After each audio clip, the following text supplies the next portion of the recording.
Three looks in a fourth dimension, 3 boucles pour une 4e dimension. En fait, c'est le squelette d'un petit schéma qui se trouve dans un livre de Lévi-Strauss, Claude Lévi-Strauss, qui s'appelle La Gouttière jalouse.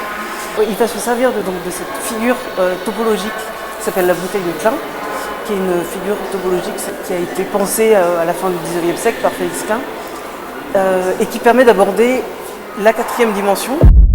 C'est une espèce d'endroit charnière très organique qui est l'endroit où on rentre ou bien où on ressort de la forme.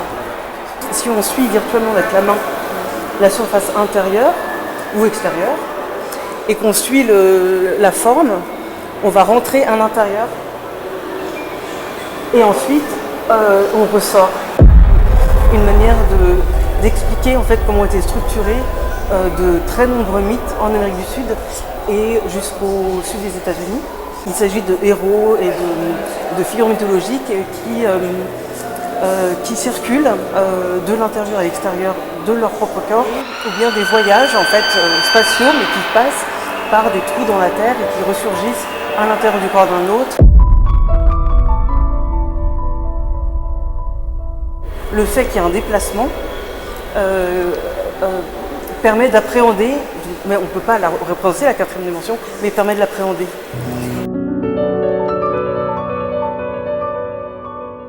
Dans tout mon travail, il y a ce processus-là qui est présent, c'est-à-dire qu'il y a des déplacements entre l'intérieur et l'extérieur. Et d'une forme de circulation qui ne s'arrête pas aux limites, à des limites corporelles, physiques, mais qui va permettre de traverser différentes dimensions et différents terrains et matériaux, milieux.